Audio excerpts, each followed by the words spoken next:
चलिए जी स्टार्ट करेंगे आज का वीडियो। टॉप 10 कैरियर ऑप्शन जो कि आप चूज कर सकते हैं एमकॉम करने के बाद। बहुत सारे आप में से बच्चे एमकॉम कर रहे हैं या फिर फ्यूचर में करने वाले हैं। एक जो सबसे कॉमन क्वेश्चन रहता है कि सर एमकॉम के बाद क्या, अगर हम जॉब मार्केट में एंट्री लेते हैं तो वो कौन कौन सी जॉब्स हैं, कौन कौन से एरियाज हैं जिनको हम टारगेट कर सकते हैं। कंप्लीट मास्टर क्लास होने वाली है आज के वीडियो में। 10 ऐसे ऑप्शंस बताने वाला हूं जहां पर सबसे ज्यादा स्कोप है। स्टार्ट कर रहा हूं। सबसे पहला इन्वेस्टमेंट बैंकर। देखिए इन्वेस्टमेंट बैंकर का मेन जो काम होता है वो होता है advising companies and individual on the best way to invest their money. अब कंपनी इन्वेस्टमेंट बैंकर के पास कब जाती है, जब उनको उनका पैसा सही जगह सही प्रोजेक्ट पे इन्वेस्ट करना हो। तो इन्वेस्टमेंट बैंकर कंपनीज की मदद करता है, इंडिविजुअल्स की मदद करता है, उनका जो हार्ड अर्नड मनी है उनको सही जगह पे इन्वेस्ट करना। आरओआई का भी ध्यान रखता है कि रिटर्न ऑन इन्वेस्टमेंट जो है वो काफी बेटर आए। राइट, इन्वेस्टमेंट बैंकर एक एमकॉम ग्रेजुएट बन सकता है। क्या एक्स्ट्रा क्वालिफिकेशन आपको अटेन करनी पड़ेगी, हासिल करनी पड़ेगी, उसके बारे में भी बात कर लेते हैं। एवरेज सैलरी 10 से 20 लाख रुपए पर एनम तक आप इजीली अर्न कर लेते हैं। क्वालिफिकेशन देखिए दो तीन चीजें हैं। सबसे पहली है एक फाइनेंशियल रिस्क मैनेजर का सर्टिफिकेशन कोर्स होता है जो आप ग्रेजुएशन के बाद कर सकते हैं। एमकॉम वाले तो बिल्कुल एलिजिबल हैं, तो वो आप कर सकते हैं।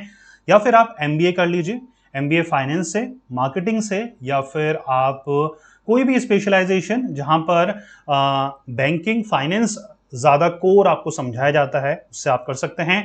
सीएफए एक सर्टिफिकेशन कोर्स है, सर्टिफाइड फाइनेंशियल एनालिस्ट का। तो अगर आप इन तीनों में से कोई भी क्वालिफिकेशन अटेंड कर लेते हैं तो आप इन्वेस्टमेंट बैंकर प्रोफाइल के लिए अप्लाई कर पाएंगे। राइट, चलिए फाइनेंशियल रिस्क मैनेजर नाम से पता लग रहा है जितनी भी कंपनीज में रिस्क आती है उसको फोरकास्ट करना, उसको मिटिगेट करना, उसके लिए प्रिवेंटिव मेजर्स प्रोवाइड कराना कंपनीज को, ये मेन काम होता है फाइनेंशियल रिस्क मैनेजर का। एवरेज सैलरी यहां पर भी काफी अच्छी रहती है। Qualification FRM financial risk manager, जैसे मैंने आपको कोर्स बताया था जो आप एमकॉम के बाद कर सकते हैं, वो है एफआरएम का कोर्स। काफी ये शॉर्ट ड्यूरेशन कोर्स है जिसको आप 1 से 1.5 लाख फीस पे करके या फिर इनकी रजिस्ट्रेशन फीस पे करके आप इजीली कर सकते हैं। ग्लोबल रिकॉग्निशन है तो काफी अच्छा आपके लिए कोर्स रहेगा आफ्टर कंप्लीटिंग योर एमकॉम। ठीक है बच्चा। Third one is your field of actuary. Actuary आपने ये फील्ड इंश्योरेंस इंडस्ट्री में काफी ज्यादा सुनी होगी, जहां पर लॉस को कैलकुलेट करना, लॉस को फॉरकास्ट करना, राइट, और कितना प्रीमियम वगैरह होता है किसी भी प्रोजेक्ट में या किसी भी चीज में जिस चीज का हम इंश्योरेंस करवा रहे हैं, वो सारा जो एस्पेक्ट होता है रिस्क मैनेजमेंट का जो एस्पेक्ट होता है एक्चुअरी कवर अप करता है, देखता है। Their job is to analyse and assess the risk involve in the industry and help prepare the company for the liability in the future through risk management and mathematics। statistical tool, mathematical tool, quantitative tool का इस्तेमाल कर कर वो risk को predict करता है। Companies इनकी मदद इसलिए लेती है ताकि पहले से ही रिस्क मिटिगेट हो पाए, पहले से ही पता लग पाए, पहले से ही अवेयर रह पाए कि इन जगह इन चीजों पे हमें रिस्क हो सकती है, उसके लिए पहले से प्रिपेयर करते हैं एक्चुअली। एवरेज सैलरी 5 से 14 lakh per annum. Qualification required देखिए आप एमबीए फाइनेंस कर सकते हैं, पीजी डिप्लोमा कर सकते हैं आप एक्चुअरियल साइंस में 1 साल का, तो आपको एक्चुअरी की प्रोफाइल मिल जाती है। Fourth one is financial analyst. CFA is a specialist in investment management. Again CFA जैसे मैंने आपको बताया था सर्टिफाइड फाइनेंशियल एनालिस्ट हमारा कोर्स भी है, तो फाइनेंशियल एनालिस्ट की पोजीशन सीएफए जैसे कोर्स को करके मिल जाती है, जहां पर आप इन्वेस्टमेंट मैनेजमेंट आपका हार्डकोर पर्टिकुलर एरिया होता है जो कि आप देखते हैं और प्रिडिक्ट करते हैं financial market accurately. Average salary 10 से 15 lakh per annum. Qualification required MBA कर लीजिए या फिर सीएफए कर लीजिए या फिर सर्टिफाइड फाइनेंशियल प्लानर सीएफपी भी हमारा एक कोर्स होता है जो कि आप एमकॉम के बाद कर सकते हैं। उसके बाद ये पोजीशन आपको हासिल हो सकती है। Digital marketer. डिजिटल मार्केटर आप एमकॉम के बाद डायरेक्टली अप्लाई कर सकते हैं या फिर अदर कोर्सेज भी हैं जो कि मैं सजेस्ट करूंगा अगर आपको हार्डकोर डिजिटल मार्केटिंग में ही आपको कैरियर बनाना है। डिजिटल मार्केटिंग बहुत ही कॉमन है आज के टाइम में। डिजिटल मार्केटिंग स्ट्रेटेजीज का इस्तेमाल कर कर या फिर सोशल मीडिया का इस्तेमाल कर कर कैसे कंपनीज अपने प्रोडक्ट को प्रमोट करती है, वो सारी स्ट्रेटेजीज बनाई जाती है डिजिटली प्रोडक्ट को प्रमोट करने के लिए। वो सारी चीजें आप देखते हैं, किसी भी ब्रांड का सोशल मीडिया प्रेजेंस आप कहते हैं, एडवर्टाइजिंग कंपनी जो उनकी कंपेन वगैरह होती है वो आप हैंडल करते हैं। एवरेज सैलरी 6 से 10 lakh per annum. Qualification required masters in digital marketing आप डेडिकेटेड कोर्स कर सकते हैं, या फिर 1 साल या 6 मंथ के डिप्लोमा या फिर सर्टिफिकेशन कोर्स भी आप कर सकते हैं और डिजिटल मार्केटिंग में अपना कैरियर बना सकते हैं।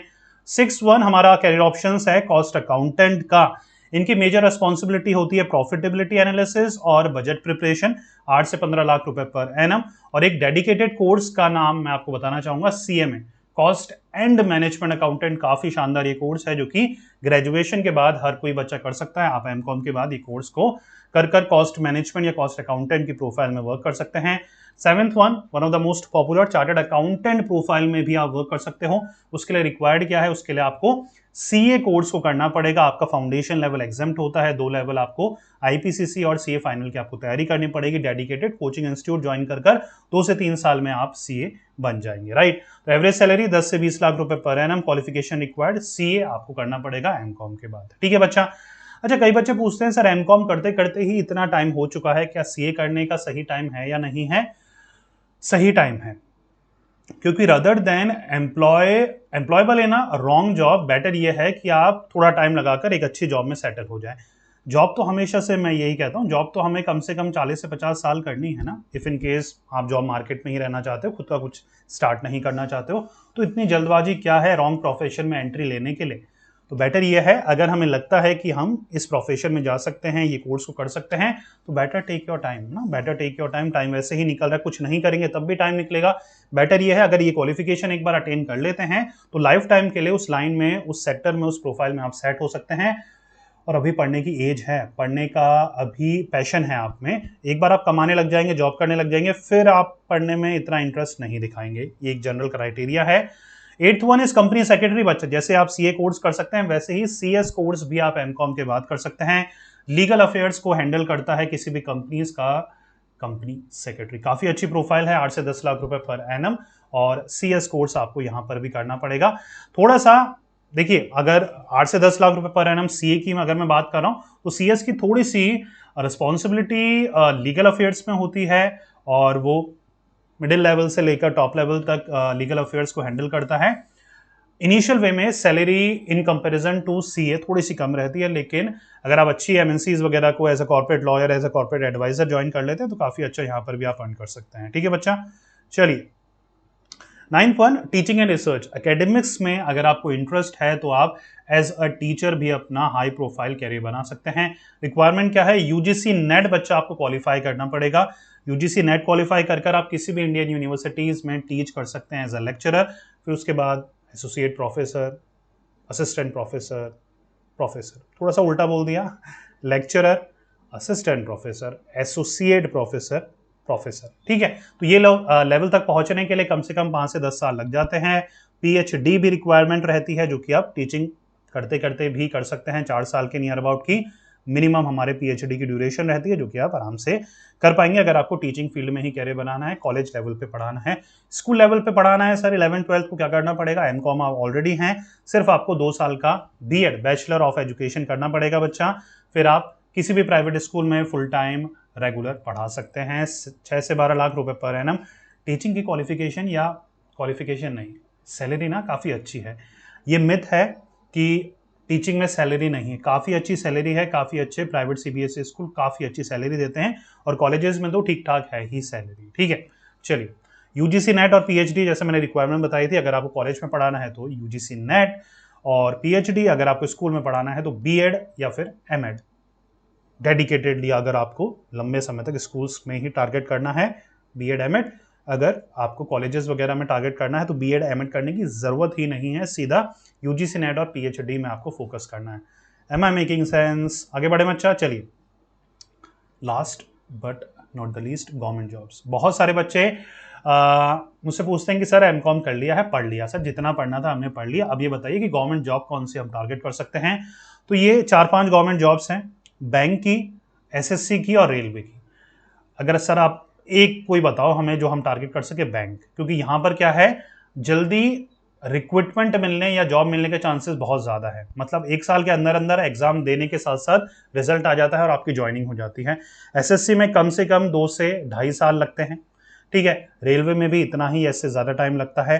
तो बेस्ट क्या है, आप बैंक की तैयारी करें, IBPS की तैयारी करें, या फिर SBI की तैयारी करें। दोनों ही अलग अलग बैंक है, एक स्टेट बैंक ऑफ इंडिया है और अदर जितने भी नेशनलाइज्ड बैंक है वो IBPS के अंडर में आते हैं। SSC के लिए आप SSC CGL की तैयारी करें अगर SSC की तैयारी करना चाह रहे हैं। RBI ग्रेड ऑफिसर का बैंकिंग एग्जामिनेशन से सेम सिलेबस आता है तो आप उसको भी टारगेट कर सकते हैं। तो ये 4-5 गवर्नमेंट एग्जामिनेशन है जो कि आपके टारगेट में रख सकते हैं। अगर एक मेरे अकॉर्डिंग पूछेंगे तो IBPS पे आपको फोकस करना चाहिए। क्लर्क, SO और PO तीनों की आपको अच्छे से तैयारी करनी चाहिए। तीनों का ऑलमोस्ट सेम सिलेबस आता है। वही आपको रीजनिंग, इंग्लिश, क्वांटिटेटिव और जनरल अवेयरनेस आपको प्रिपेयर करनी पड़ती है। अच्छे लेवल पे प्रिपेयर करेंगे, पढ़ाई में अच्छे हैं तो आपकी गवर्नमेंट जॉब लगने के भी चांसेस काफी बढ़ जाते हैं। राइट बच्चा, तो ये थे बच्चा 10 कैरियर ऑप्शंस मेरे अकॉर्डिंग जो कि सब कुछ कवर कर लेते हैं MCOM के बाद जो भी आपको करना है। कोई भी क्वेश्चन होता है तो आप कमेंट बॉक्स पे कमेंट कर सकते हैं। हो सकता है नेक्स्ट वीडियो में मैं आपके क्वेश्चंस का आंसर वीडियोस के थ्रू ही प्रोवाइड कराऊं। शॉर्ट्स भी वीडियो अब आ रहे हैं। कई बच्चों ने रिक्वेस्ट करी थी कि सर आप इस चैनल पे शॉर्ट्स भी अपलोड करा करिए, तो हम रेगुलर शॉर्ट्स भी आपके लिए अपलोड कर रहे हैं, तो वो भी आप चेकआउट हमारे चैनल पे कर सकते हैं।